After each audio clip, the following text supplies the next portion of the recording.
know, it's nostalgic, isn't it? It is indeed. Well, welcome everyone to another edition of the Spark Coaching Live session. Just Kylie and I today. Kylie, we're on a date. I thought I'd dress up for you. I am. I got dressed up for you. Oh, fantastic. And it's all about you today. You've released another book, but where are you today? Are you in the I'm in Brisbane. Exactly. Yeah, I'm in Brisbane City actually today, and I've just been running a psychological safety session. So I'm in actually the old National Australia Bank building here. And I remember coming here. I used to work for National Australia Bank as a coach for many, many years. And I've come back and, like, seriously, I don't know how tall these ceilings are, but I'm going to say they're a good 20 foot tall, and just stone and marble, and just everything about it is just so beautiful. So and even like the doors, they're just so big. It's so lovely. Fireplaces, everything, really gorgeous. You've got the big oil paintings hanging down on the wires, kind of like to, and the wood veneer walls. Yeah, I've got a similar experience in the Bank SA building in South Australia. So we used to walk in there and, it'd be the wood veneer walls, the high ceilings, the cold, like you're freezing cold. But it's a nice environment to work in now and then. But isn't it? And I was walking past. I've got the old lifts. They're not commissioned anymore. But even like you would walk down and you can see the steps that are leading to where the safe deposit boxes are, right? It's gorgeous how they used to make these buildings. Old school and old world. But, let's talk about new world and new things. So your book. I am. Let me tell you.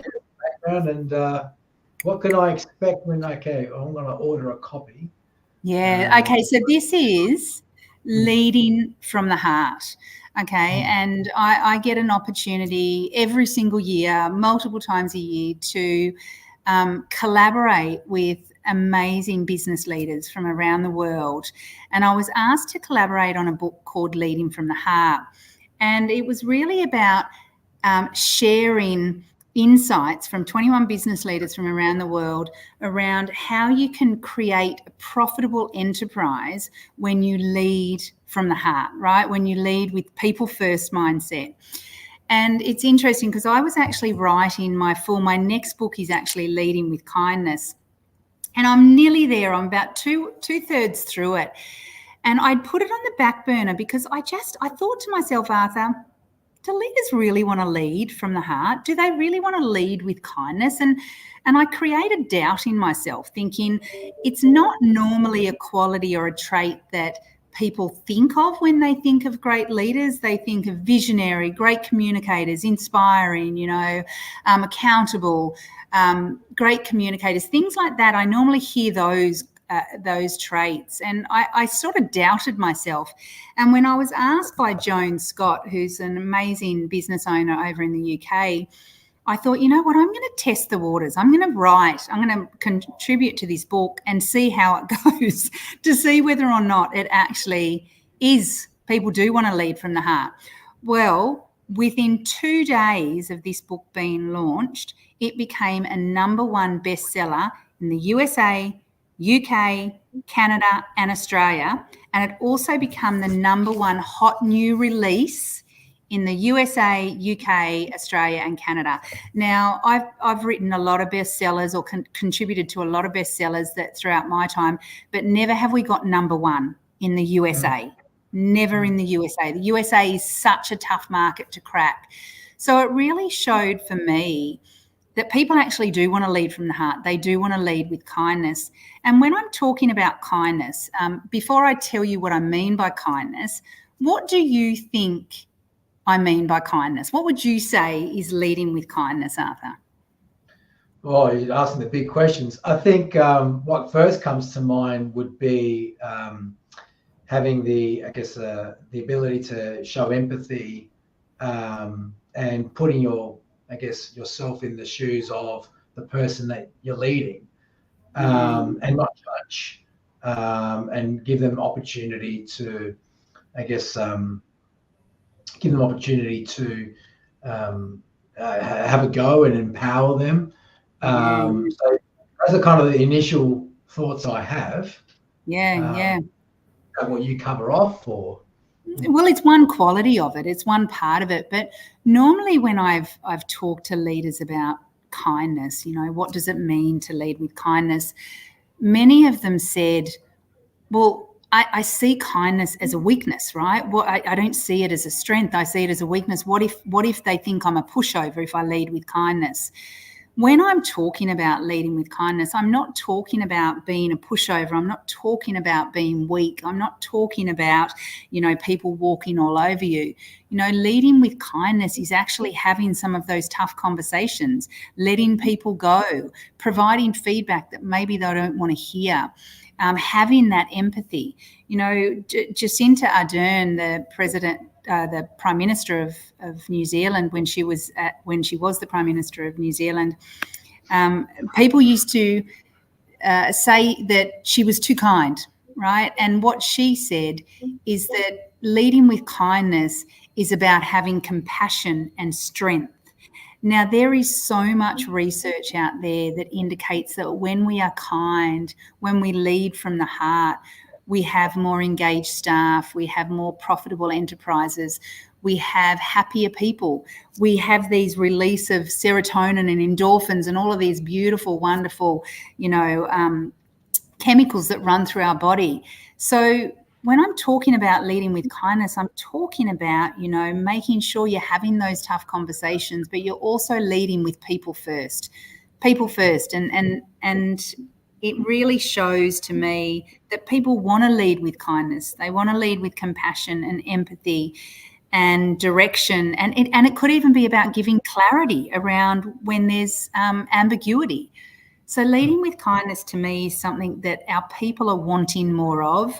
We know that Gen Z and millennials actually want empathy and compassion from their leaders. So for me, it's just proven that we need to be leading from the heart. We need to be leading with kindness if we want to achieve our strategy, if we want to become more profitable, if we want to retain our staff and engage our staff and make a difference.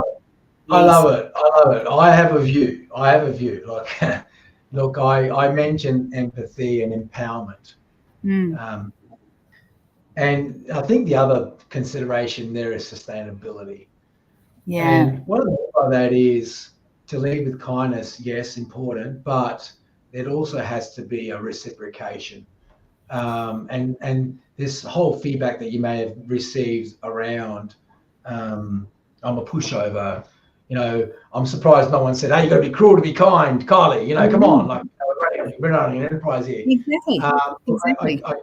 I can see where that comes from because, not only leaders have to be kind and leaders have to lead with the heart, but then as a leader, you're also battling forces that aren't so kind and are reciprocating with the heart. And so it's respond with resilience would be the other one, because going out there with that intent has to be respected, but also reciprocated.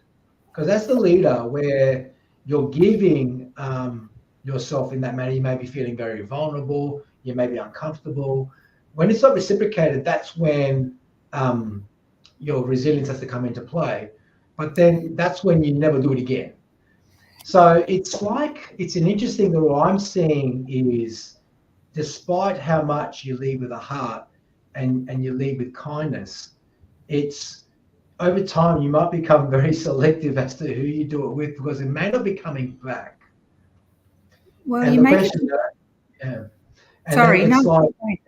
Yeah. And then and as a leader, then you're dealing with that, I guess, challenge is I'm doing all these things I can. I'm leading with empathy. I'm listening. I'm trying to do all I can. And I made a comment to, I guess, my team the other day is around give. At what point, do you kind of go, oh, I'm exhausted of giving. I'm not getting that recognition back, and it's the resilience to keep working through that. But it's also, I think, empowering. And what I meant by that is there's a point until you must go no further, because I think overdoing it, you disempower. Because there's I think depending on the person, I'm happy to take it, and I'm happy to kind of sit back and enjoy it. But then when it comes my turn to, kind of go above and beyond, are we disempowering by leading beyond the point, is my question. Well, it's a good question, and I'll make 2 points about that, right? And I touched on it at the beginning, is leading with kindness is also about giving feedback. And feedback is, supposed to be motivational and developmental and an opportunity for people to have and grow in self-awareness. So that is leading with kindness when we're giving feedback, going, I'm giving, but actually I'm not getting. That is one action we've got to take as leaders, to be able to go, that's leading with kindness right there, Arthur. So having that conversation around, I feel like I'm giving, yet I'm not getting that back from you, is leading with kindness. So that's that first part. Are we having those conversations rather than actually feeling like I'm doing this and I'm not getting anywhere, or no one's doing it? The second part to this is, leading with kindness or leading from the heart is hard to do when we're triggered. Okay, so that might be a trigger for you, is I give, and I don't get back. So that might be a trigger for you too, that you need to be more aware of, is when I give and I don't receive, that annoys me, or that frustrates me, or that makes me angry, or that makes me be unkind, right? So what I mean by that, from that regard, if I give you a real life example, I do a lot of work with hospitals, nurses and doctors. Now they're leading under pressure, aren't they? It's life or death situations. Yeah. And in many situations, they can be unkind at times because they're worried someone's going to die. So, they say things in the wrong tone, with the wrong body language, swearing, whatever it might be. So I think it's really important for everyone to understand the triggers that might affect us when we're kind and others aren't. Okay. And in most of the time, that's normally because we've grown up with be kind to others, do to others, help others, and if others haven't been shown that, then that becomes a trigger for us. So identify your triggers and how are you reacting? And then 2, are you providing feedback when other people aren't being kind as well? Because, when we're leading under pressure, it can actually be quite difficult at sometimes to not be kind, right? Because we're under pressure. Yeah, look, I just had a conversation yesterday with one of my leaders in my business, and self-reflection is I bottle up. Yes. So I'm not being kind at all. Well, maybe I am, I don't know. Yeah. But it comes out, like that's when the dark side of me, what happens it comes out. And the dark side is control freak, right? So, so innately by becoming control freak, I'm by kind of disempowering people through my controlling and wanting to control the situation. So, sorry. Exactly, Arthur. And that's exactly what I'm saying here, is that we've got to identify our triggers, because we, as a parent, and you're a parent as well, we try and teach our children to be kind, don't we? Well, I know I do. I'm always trying to help my children to be kind to others, but not everyone is like that. So if we're instilling behaviours and other people haven't been taught that becomes a trigger for us. And it's important for us to identify it, acknowledge it, and then go, how do I respond to it? And what do I need to do differently? So what you just said then was, I actually close up. What should you do though? Now that you do that, what would you do differently? Well, be kind and express my thoughts to the person that I need to in my business, versus closing up and then going controlling their space. That's the issue. Right. Yeah, I get it. Yeah, I know. Yeah. So, some of the qualities that I see in leaders is when it comes to this is that they have those tough conversations, but they do it with the right intention. They do it because they want to share or share those observations with others. So they're compassionate, they show empathy, they provide clarity, but they're collaborative. They set clear expectations, and they actually provide feedback when feedback needs to happen. But they also observe themselves. They observe how they react in situations, because research doesn't lie. If we can be more kind and compassionate, but still show strength, we're going to get more from our people, and our people get the results. So for me, it was just this real wide awakening where I realized that actually this is something that people want, but they don't know how to. Or even in your example, and yours was a beautiful example, it's probably an example that I hear often people say it is, I know I need to react differently to this, but I don't know what I should do differently. So it's the how do I do it, right? So you know how to do it. It's just the vulnerability of not doing it that way. And then I think the key here is empowerment, but then supporting your people and developing your people so that they feel empowered.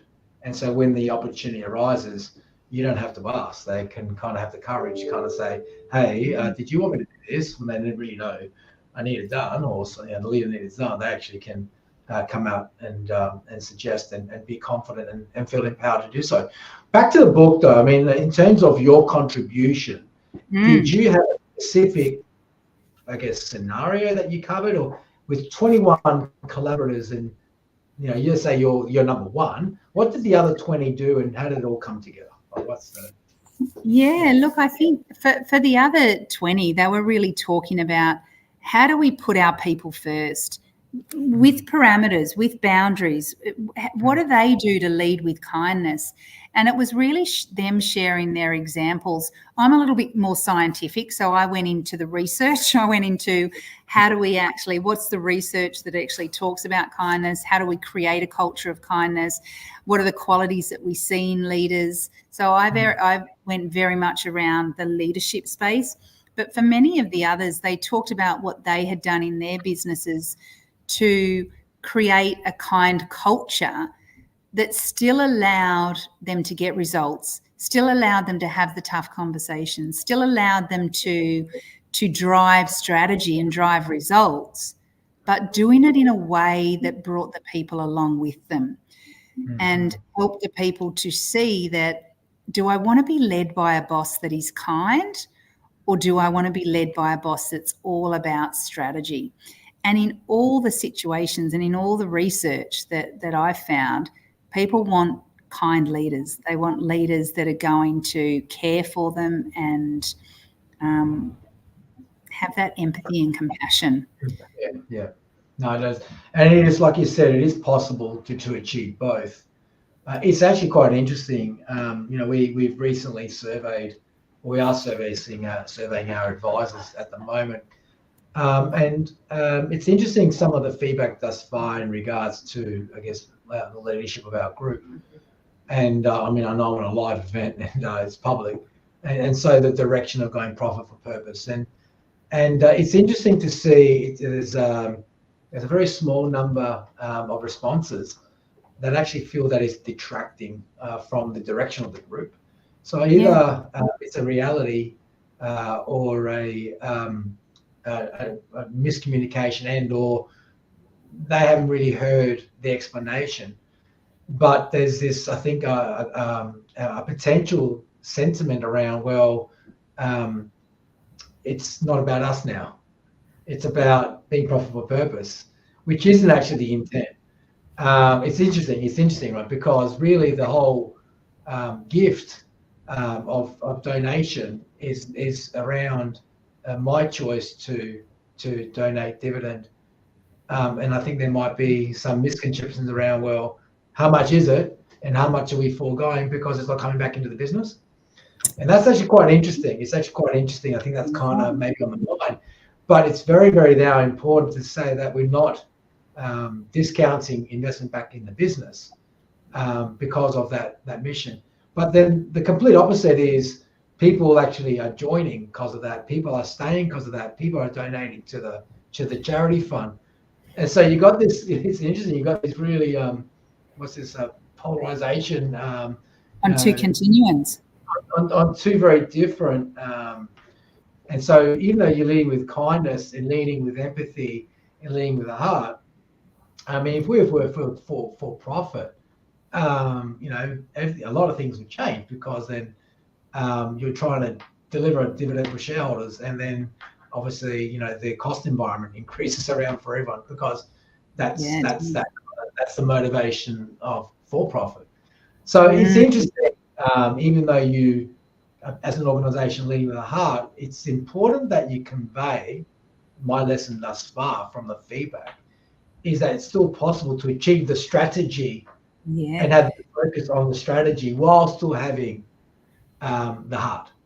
Exactly. And now I'm kind of going, oh, have we kind of lost, we're not communicating the strategy enough and where we're going to obviously attend to those individuals, because what they're hearing right now is all profit for purpose. I love that. And you know what I would suggest you consider is, Google, there's a Google Aristotle project, and this is really for anyone out there listening, not just for you, Arthur, but the Google Aristotle project talks about the power of a high performing team. So what are the kind of structures that we need in order to have a high performing team, or even a functional team, if you want to look at it from that regard? And there's two top pinnacles. The first one is that they must understand the purpose of why we exist, right? So why do we exist? What is our purpose? But the very top pinnacle of that Google Aristotle project is around the impact that we're making because of the work we do. So not only do I have the purpose in what I'm doing, but also what is the impact of the difference that I'm making. So I wonder whether or not there's opportunity to look at that triangle, the Google Aristotle project, and actually go, how do we communicate that? Because I have to feel like that I make a difference, but I also have to feel like that the impact of the work that I do every single day makes a difference to my clients, the community, and and look, there might be some that may not value that as much as versus I need more support and I need more attention. But look, I think the other things and behind that is, by having this kind of ethos as an organization, staff retention, continuity, stability. It's this, unless you mention it, I don't think people realize the value of having stability within your people, because your people have bought into and appreciate and value that type of ethos. And with stable people in service positions, when you're running a service organization, you may not notice it on your P&L as a client of that organization, but it's definitely assisting with the delivery, because it's coming from a stable source, versus if you've got people coming and going, well, how does that affect delivery? Well, it would. So I think it just needs to be that type of scenario. I'm not saying specifically just to my particular scenario, where it's actually helping people, and maybe that's the kind conversation, is actually explaining a little bit more deeply, more broadly, the impact of strategy and service delivery in that particular scenario. But anyway, you've given me a good idea there. I'm actually going to look into the Google Aristotle project. And take it to the management team next week. But anyway, thank you, Kylie. I love these sessions. I love it so much. Do you know what I love about free? You just got to zone in. It's just free. That's all. Absolutely. And I think one of the things that I love about what we do when we have engagement surveys like that is it helps us to be better, doesn't it? It's them giving you feedback. So it's them leading with kindness. And then what we do from that feedback, those engagement surveys or Gallup surveys or whatever survey it is, it doesn't even have to be done by an external organisation. It now allows us to lead with that through that lens as well. So to me, this is this opportunity where we have this dialogue, confidentiality or anonymous, but it allows us to now lead with kindness to them, to the people that are giving you that feedback and how we can be better. That's right. Yeah, and it's also, making sure you don't skip the not so kind feedback and verbatim, but actually, use that. And it's interesting. It's even though at the time when you read it, you kind of go, the reaction really is, well, now's the opportunity to respond, because guess what? They're waiting. So someone who's gone to the effort of surveying, gone to the effort of passing on that type of feedback, it's really what they then do is they'll sit back now and they're going to watch to see what's going to happen here. And that's great, because I get to show how good we are, and we respond. So everything I take it, even though you kind of get hurt, because you take great pride in what you do, it's really, like you said, it's the opportunity, right? Because then they go, oh, I surveyed, they read my response, they took it on board, and they've gone and done something about it. Fantastic. So I see it's a massive opportunity. So, I do too. And I think there's probably 2 points that I'll wrap up on, and that is, when we get that feedback, that's our opportunity to look at it from a higher level, from that balcony view, to go, right, now what do we need to go from good to great, right? How do we go from good to great? But I think the future of leadership, the cornerstone of the future of leadership is making sure you are prioritising kindness, that you are showing compassion, you are showing empathy. And what we do know is that people will leave your organisation, okay, if they don't get that, right? We've seen it, we know it, there's research out there. So we need to be thinking about, how do we lead with kindness? And this is just one of those examples that you've talked about, Arthur, is how you can lead with kindness, right? I'm taking on the action, I'm taking on the feedback, and we're going to do something differently because we care. Yep, absolutely. All right. Let me show you the book again. Our date is done. We're at time. Congratulations on another successful book release. My pleasure. And share the details in the chat. I will support and add it to my I've got a little bookshelf here growing on my left-hand side. So I'll add it there. But I think next week it's my turn for a special guest. So got to get organised. And our regards to Bram, who's overseas in Fiji, enjoying leadership off-site. I'm sure he's watching or watch the recording later. Miss you, mate. And see you in a fortnight's time. Thanks, Kylie. All the best. Thank you. Sounds great, Arthur. Thanks, everyone. Enjoy. Bye-bye.